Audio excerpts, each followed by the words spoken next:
delivered in order or whether they will not be delivered, what should be the retransmission strategy, what should be the duplication detection, as I have shown you in the previous class that what a duplicate can do. Okay, like if you remember,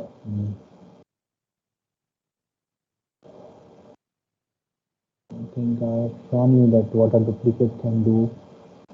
I think these things I have done.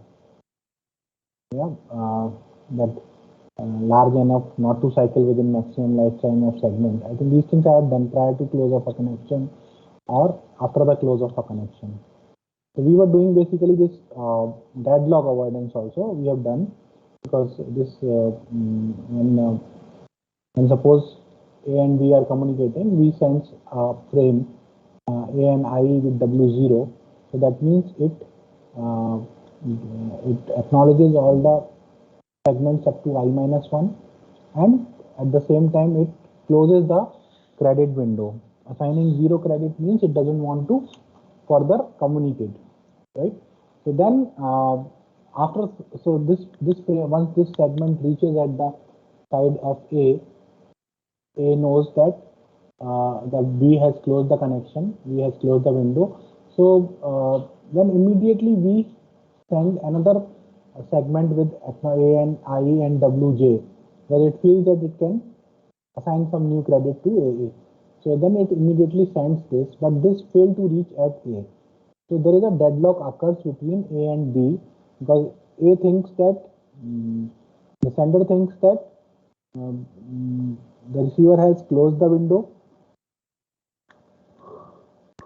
while receiver thinks that it has assigned the credit to the sender.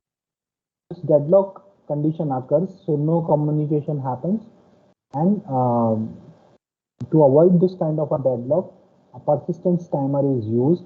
This timer gets refreshed with the movement of these segments. So as the segments passes by, this timer gets refreshed, and if there is no movement, if the deadlock occurs,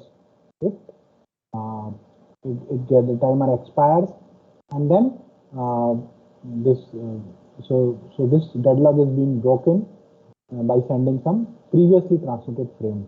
Okay, so it could be the flow control, part of the flow control, and connection establishment.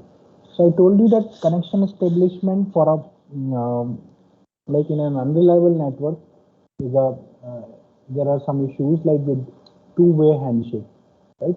What is the meaning of two-way handshake? That suppose A, like I told you that this is what that A initiates a connection, okay, and once by sending a SYN is basically used to, this is basically a synchronization frame, so it is also exchanged for connection request and connection acknowledgement, connection request acknowledgement. So A sends a SYN to B, right? In response to that, B accepts it and it replies back with an acknowledgement, right? And then they start data transfer. So this is what a normal scenario. But there is a possibility that if this SYN, the SYN which is sent by A to B, may get lost, right? It failed to reach at B. So obviously, if it doesn't reach B, there will be no acknowledgement from B, right? And if there is no acknowledgement from B, A will get timed out and will retransmit this, right? So it will retransmit the SYN again for opening up a connection with B, right? So or if B SYN is lost, right? There is another possibility that this SYN has reached B, but the acknowledgement sent by B is lost. It failed to reach at A. Then also the SYN will, that sender will get timed out and will result in a retransmission of that SYN. Okay. So there is a possibility that once the two parties exchange SYN, a connection is put in the established state, right? The connection is put in the established state, and the data transfer begins. You can see that the data transfer has begun. But there is a provision, there is a problem with the obsolete data segment. Okay, so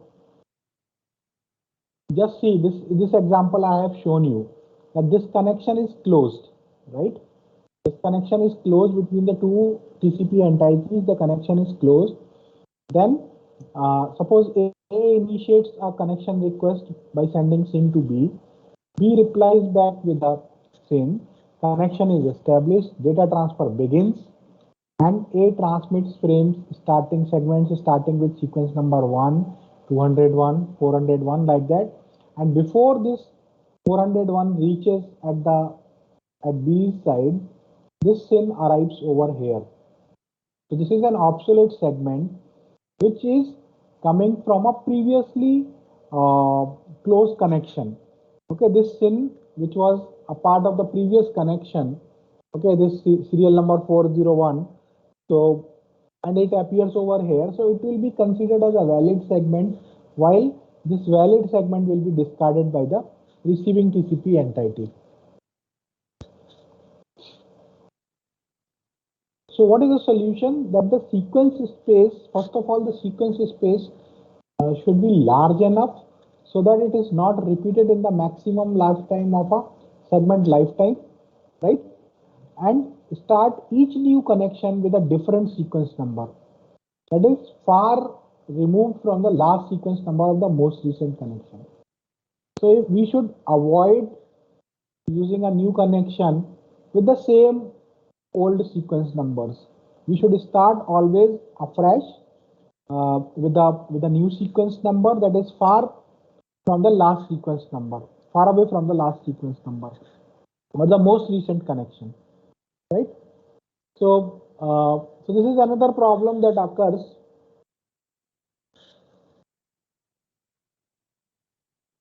That suppose this connection is closed, right? This connection is closed.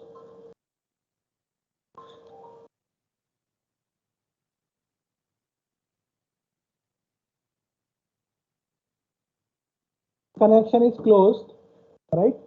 And this SYN, which is from the previous connection, arrives at B.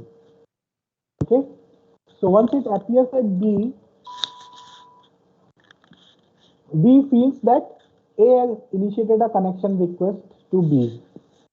Okay, so it then in response to that, B responds with the SYN and it sends a SYN to A.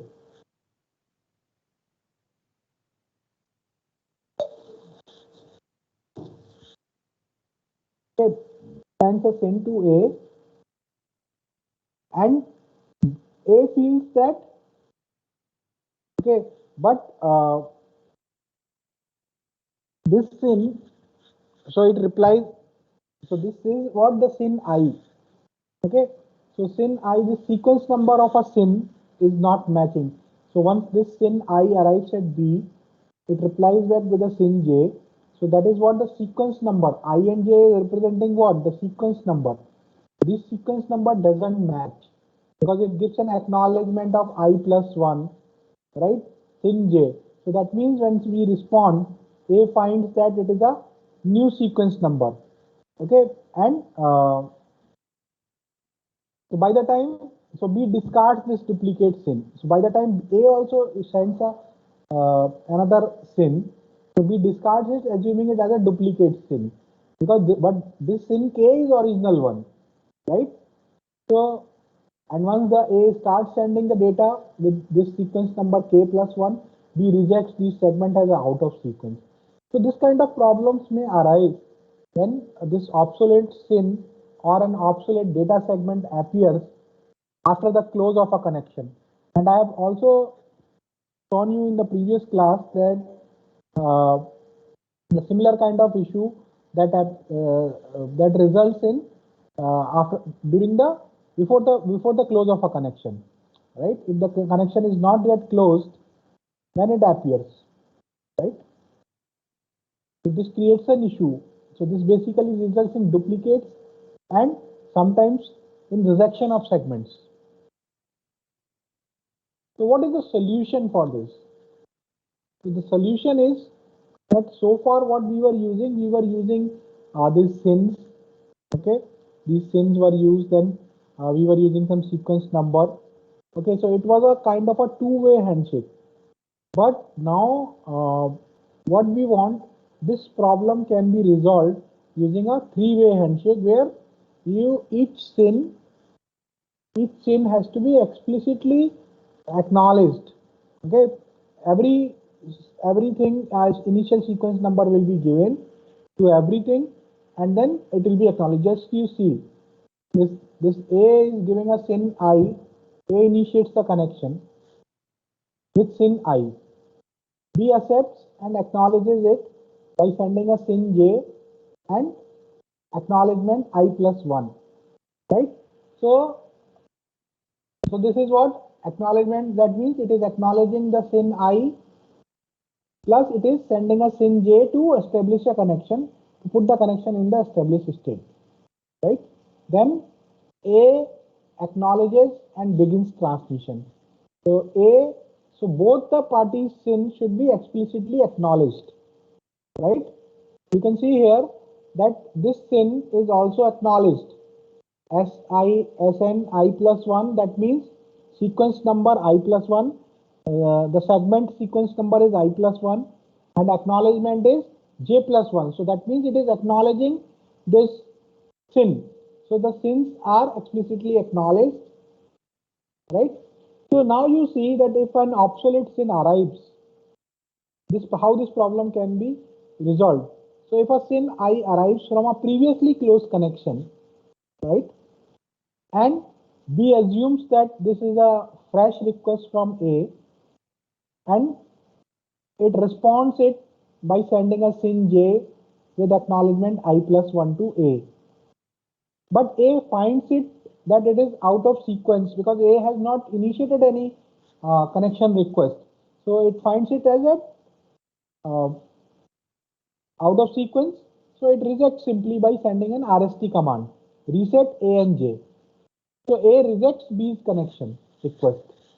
So if a delayed SYN appears also, this issue is resolved. Similarly,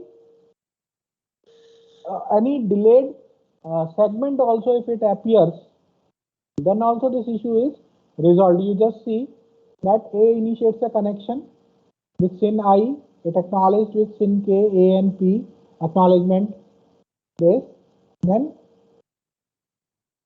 this is what from a previous connection this is appearing. Okay, so now the sequence numbers are different because each SYN should be explicitly acknowledged. So it rejects this sequence number.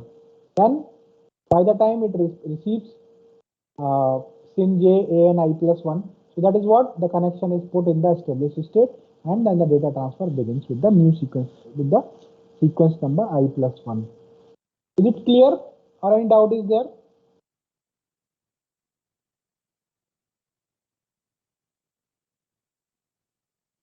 Ayush, is it clear? Yes, sir. Generally, like the exams are going to be in offline mode, so we generally ask that what are the issues with the two-way handshake and how the three-way handshake overcomes the limitations of a two-way handshaking. Okay, so why a three-way handshaking is better, and this is what the state diagram of a three-way handshake, right? Where the ISN is initial sequence number. So I'm not going into this. Okay, it is the same thing what we have done for the two-way handshake, except the sequence number is assigned on each SYN also. Similarly, for the connection termination also, a three-way handshake is to be followed. Okay.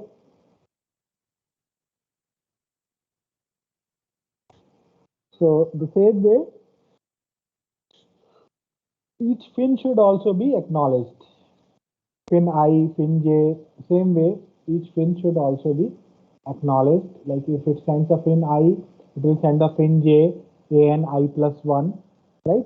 So each FIN should also be acknowledged, otherwise the things are same, that there can be a graceful termination or there can be an abrupt termination.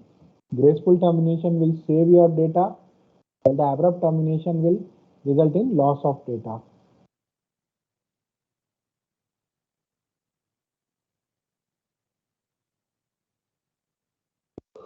So how long it waits for the fin to arrive? After putting the connection in the closed loop state, it waits for twice of the maximum expected segment lifetime. So 2 of MSL, maximum segment lifetime. It waits for a twice of that, because as I told you now that the party put the connection upon receiving a pin from the other side, it put the connection in a closed wait state. Okay, so once it is in a closed wait state, how long will it wait for a connection to be closed? So it waits at least for 2 MSL, and if it is not receiving a pin, it closes the connection. Okay. Failure recovery. So what is a failure recovery? Like suppose what happens when suppose you will be working on your computer and suddenly your UPS trips. Okay, and your computer is closed and then it restarts. So generally what happens? So similarly, this is also called as a failure recovery, like because in your computer, you were working on some of the processes like Gmail, Facebook, and other things you were working on, and suddenly because of the tripping of your UPS, okay, if your UPS is not supporting and the line goes and comes back, your computer restarts. So after restart, all your state information is lost. Okay? Because it behaves like a half open connection. What is the meaning of a half open connection? Because the other side, okay, because the other side is not aware what has happened to your computer. Okay, suppose if I am taking a class and you are attending, and suddenly a power goes off and comes back, your computer restarts. So I am completely unaware that what has happened at your end. So for this process, this is called as a half open process, half open connection. So as this side, I am continuously sending my data, but the other side at your end, okay, uh, that is crashed basically. Okay, because all state information is lost, because which process, which data is to be routed, that all information has gone. Okay. So the site that didn't crash still thinks it is connected and it keeps on sending the data, right? But the close connection, but the site which is crashed, what it does, because it has lost all the information about the connection, right? So suppose what I will do, I will keep on sending the things, wait for acknowledgement, the timeout, number of retries I will do, and when expired, I will close the connection and inform the TCP entity will inform its user that there is no response from the other side. Okay, because the other side is crashed, there will not be any response. Okay, so it puts a keep alive timer that how long it will continue, and it will by that time it keeps on trying, and if there is no response, it informs its TCP user that there is no response from the other end, and then it sends RST in response to all I segments arriving. Like the side which is crashed will send RST IE in response to any I segment arriving. Okay, so user must decide whether to reconnect or not. But the data will be lost. Whatever is retransmitted, whatever data is transmitted will be lost.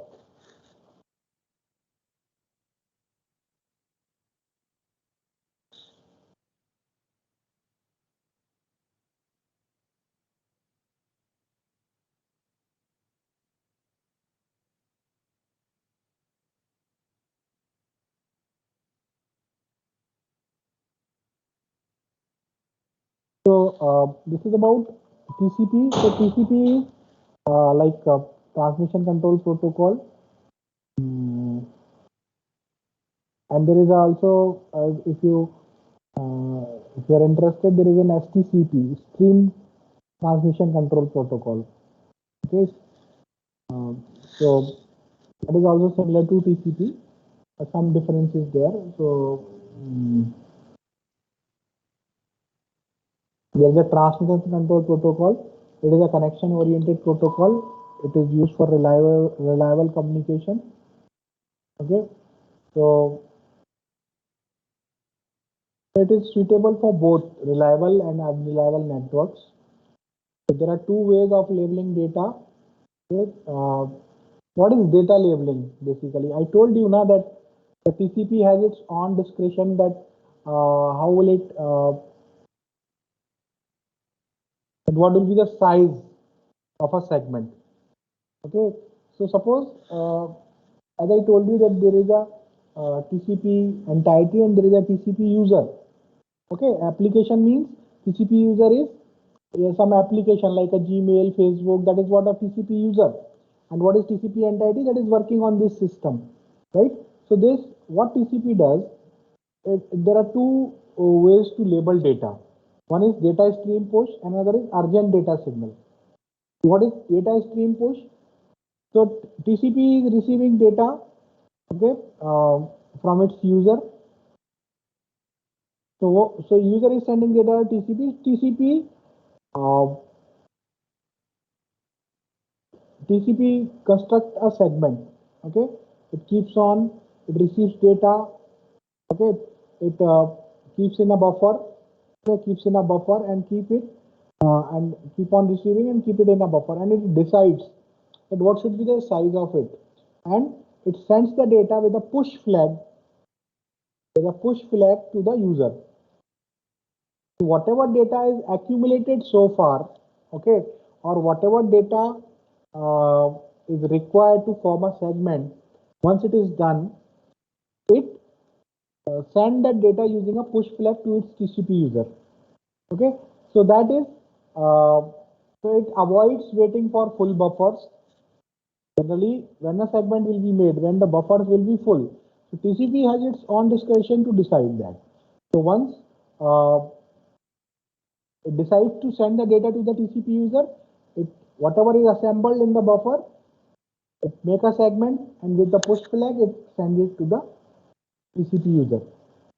There is another provision, that is urgent data signal. Suppose some of the data which is urgent means like which fail to reach at the destination, because TCP is known for its reliability, right? So if any loss is there or anything urgent is required, so the TCP user indicates that this data should be sent first. So what TCP does? TCP uh, send the data, okay, with an urgent flag. Okay, so it indicates urgent data is upcoming in stream. So user decides how to handle it. So if any data which needs to be delivered urgently to the user, it sends it with an urgent flag, so that the user and within a stream, that urgent flag identifies that this data is urgent, right? So what are the TCP services? TCP implements its services as a complex set of primitives. Okay, like including like passive and active open. Active open with data, send, allocate, close, abort, status. Passive open indicates will accept connections. Active open with data sends, data with open. So active open means it is ready to open any connection. It is ready for data transmission. Passive open means it is silent. From its side, it will not initiate anything, but if something is coming from the other side, it will accept that. Right? Similarly, parameters, uh, source port, destination port, address, timeouts, QT, data length, push and urgent flags, all those are parameters, TCP parameters. So this is what a TCP header.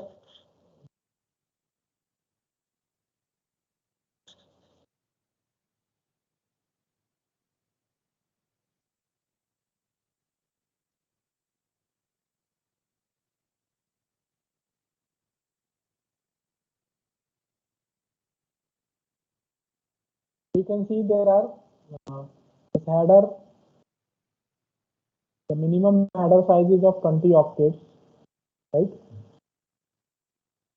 There is a source port address, there is a destination port address. The source port and destination port is of 16 bits. Okay, 2 byte address source port. The source port, I have already explained you that what is meaning of a port. Port number is associated with each process. Okay, that can be a well-known process like a file transfer protocol, simple network management protocol, or it can be assigned dynamically. So if a process, if a TCP entity doesn't know about the port number, it can ask the name server to provide the port number and other things. So there is a source port, there is a destination port. Sequence number is initial sequence number. So it is of 32. So the total sequence number space is of 2 to the power 32 minus 1. So that the sequence number should not be repeated in the maximum segment lifetime. Okay, and whenever a new connection is initiated, the sequence number of a new connection will be far away from the recent connections, right? So that there should not be any chance that any obsolete segment from the previous connection should appear in this connection, right? Acknowledgement number is also 32 bits. So you are seeing that ANI plus 1, ANI. So that is basically the acknowledgement number is also 32 bit because your sequence number is also 32 bit, right? So then this window is of 16 bit. The window basically dictates the credit that is being assigned to the sender, that how much octet of data the sender can send to the receiver, right? These are the flags which are used. So already we have discussed about the push flag, push, PSH push, urgent. So push flag is used to send whatever data is accumulated to the TCP user with a push flag. Okay, so these are used in data transfer, push flag, acknowledgement, urgent flag to indicate any urgent data. The TCP puts an urgent flag with the data to indicate that this data is urgently required at the TCP user. Then there is a reset RST to reject any segment. RST is used, right? Fin synchronization, fin for finishing. Okay, and these two flags, CWR and ECE, these are yet to be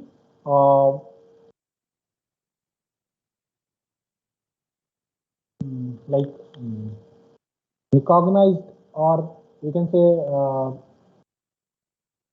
not yet done completely. Okay, so CWR and this ECE,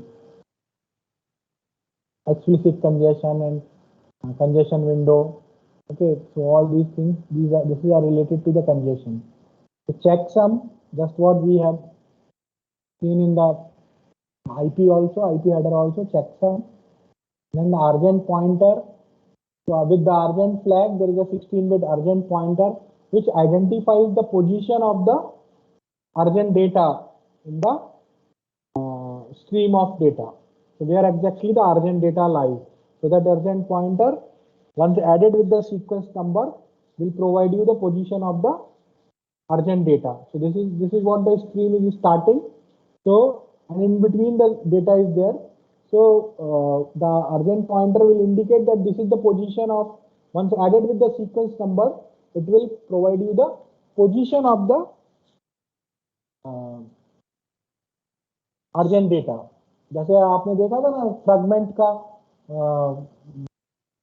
there was an offset address. So basically that provides the position of the original the fragment in the original datagram. Similarly here, where exactly in the stream of data, where exactly the urgent data lies. So that is basically indicated by the urgent pointer. Once it is added with the sequence number, it indicates the position of that urgent data, right? And these are the options plus padding. There is an to make it a 32-bit header, multiple of 32-bit header, and some options are added. Like I will show you the list of options. Okay, just to provide quality of service and other things. Some options provisions are also there.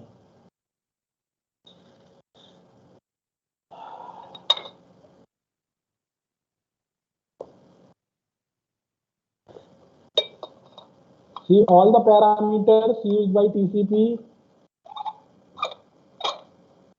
some of the parameters are passed down to the IP layer, like precedence, priority, okay, normal delay, low delay. So these are basically nothing but these all are quality of service parameters, okay, which are passed down to the IP, because actually the routing has to be performed by the network layer. So these are passed down to the IP that to set precedence among the packets of different priorities. Okay, that what exactly the application demands. It requires a normal delay or a low delay application, normal throughput, high throughput, maximum reliability, minimum reliability, security. So as these features are related to more about the quality of services, so these are passed down to the IP layer. So the minimum overhead for each PDU is 40 octets. Okay.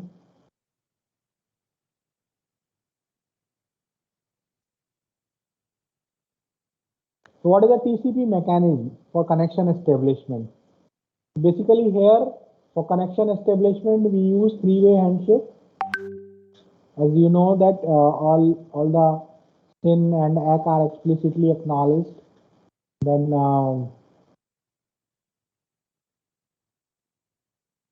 three-way handshake. So what are used for connection? Which are the flags used for connection establishment?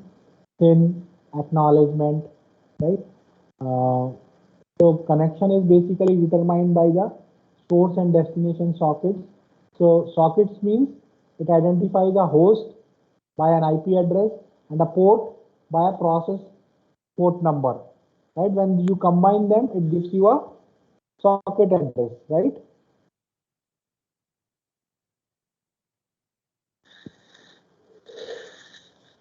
So basically, we can have only between any unique pair of ports, we can have only a single connection. But one port can connect to multiple different destinations. Okay, port can connect to different ports, but there can only be a one particular destination, one particular source and destination port. There will be only a single connection will exist, right? It can, so a port can connect with multi-ports, right? It is a multi-port, but between two ports there will be only a single connection.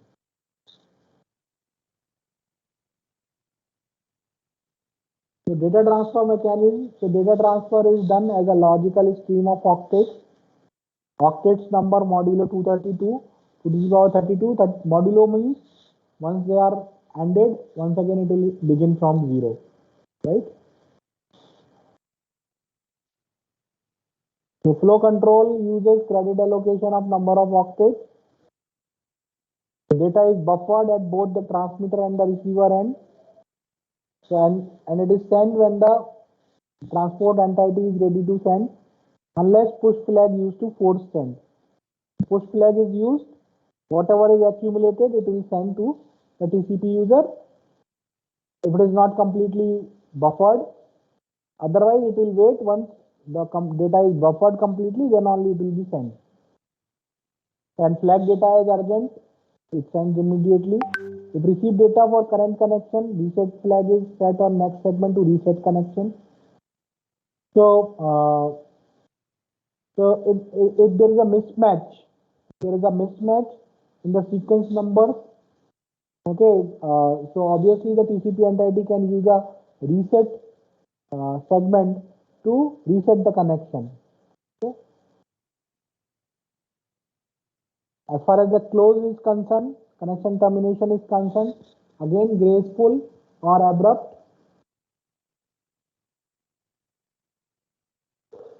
So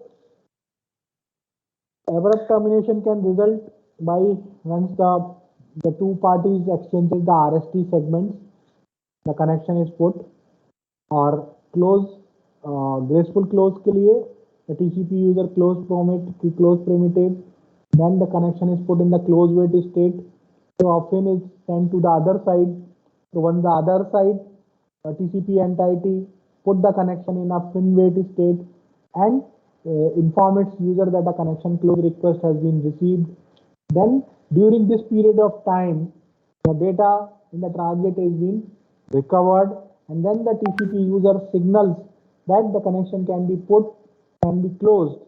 So then this side the connection is closed, put in the closed state and send a pin to the other side. So once the other side receives pin, that side also closes the connection. So this is how the graceful termination results in saving the data in transit.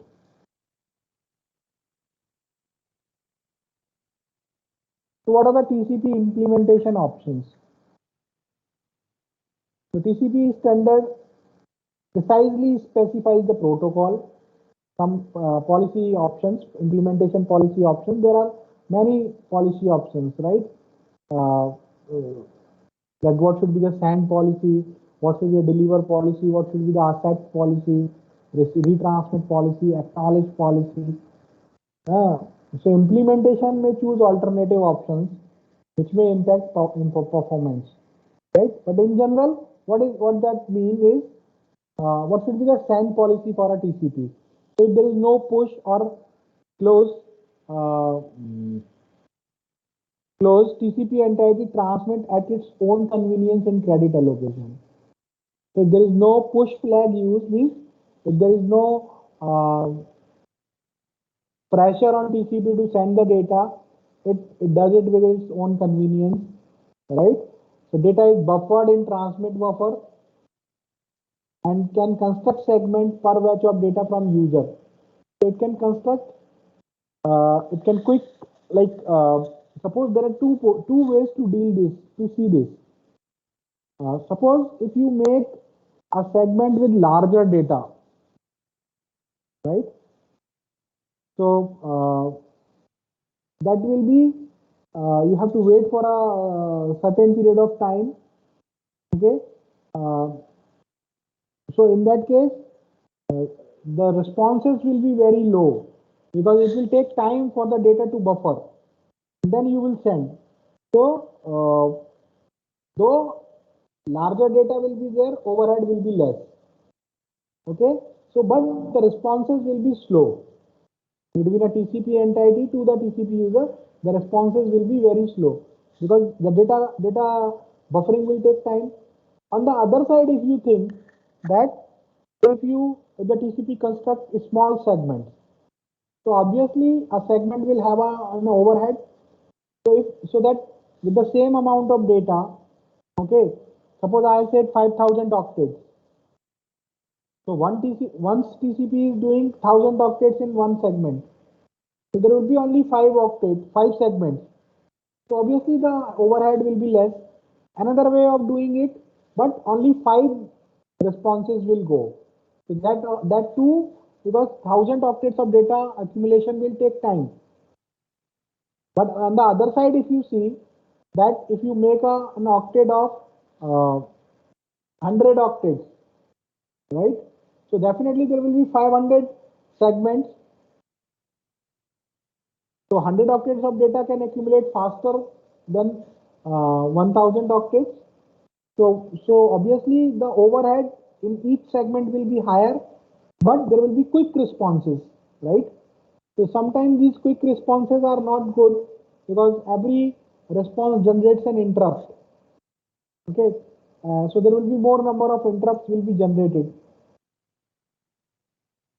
Similarly, in the deliver policy, if there is no push, it can deliver data at its own convenience. So the same logic applies here also. That if you want multiple segments, okay, may buffer data from multiple segments, less overhead but slower. So both the send policy, deliver policy. What should be the accept policy? So suppose if we talk about an unreliable network and if the segments are arriving out of order.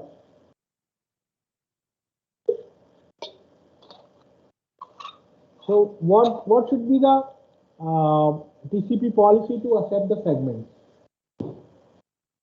So there is a three provisions. One is an in order accept policy.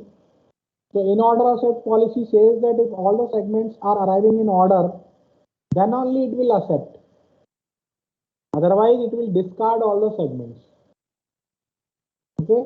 If suppose if you think that if out of n number of segments, if n minus 1 reached in suppose one segment reaches out of order, it will reject all n number of segments. So that is in order policy.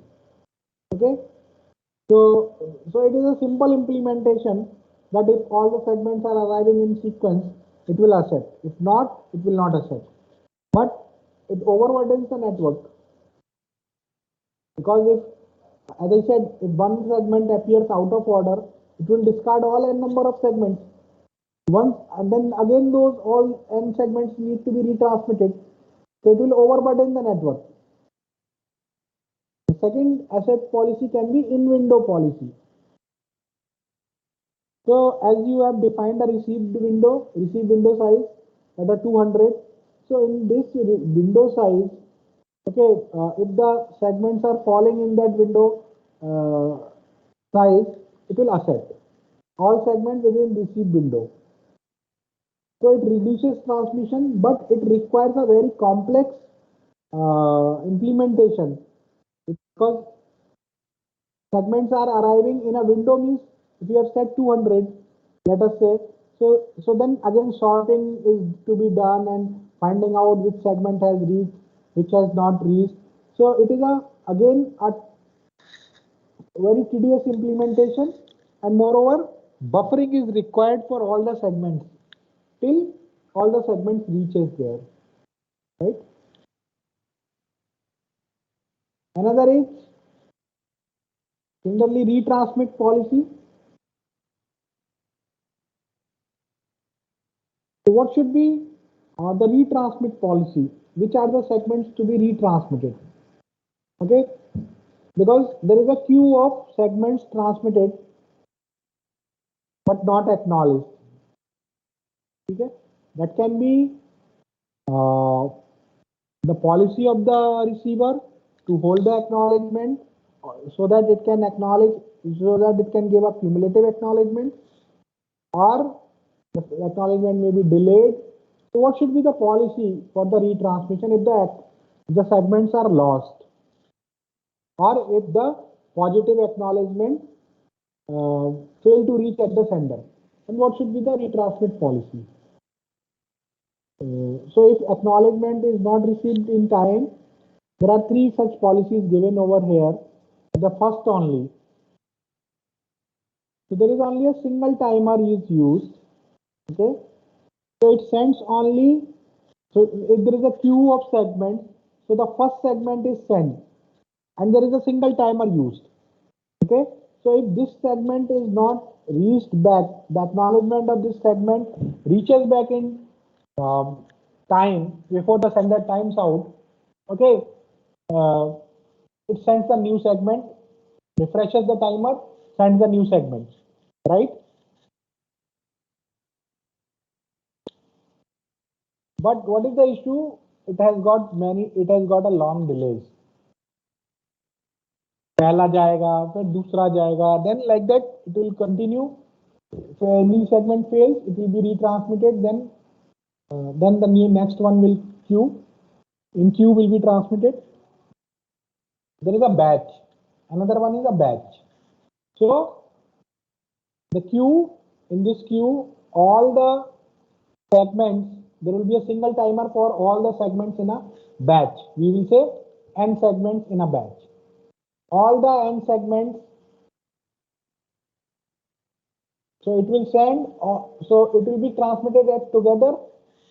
and if they are failed to reach, the entire batch will be again transmitted. So it requires unnecessary retransmissions, right? But this type of policy is suitable for in-order accept policy. If you have to choose what should be the retransmit policy in view of the accept policy, it fits back with the your in-order policy, because all the segments, once you are transmitting as a batch, all will be delivered in a sequence. So this is most suitable when the accept policy is your in-order policy. Okay. So there is an individual timer, individual policy like timer for each segment. Okay. So each segment जैसे जाएगा उसका deliver हुआ नहीं हुआ, then it will be retransmitted. So that is it is not that it is a complex thing, because keeping track of all the segments. So obviously the effectiveness of this retransmitted policy mainly depends on the receiver's accept policy, right? What should be the acknowledgement policy? Whether each segment should be immediately acknowledged, जैसा हम लोग करते थे पहले stop and wait में और उसमें, or it can be a cumulative acknowledgement that can piggyback acknowledgement on suitable outbound data, right? So both the policies can be implemented, and the cumulative one is more better because it doesn't require any extra transmission for acknowledgement. So we will start congestion control in the next class. Okay.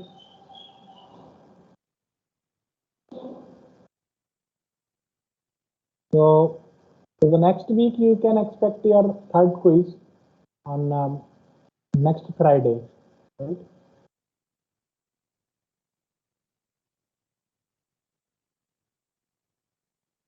Thank you. Thank you, sir. Thank you, sir.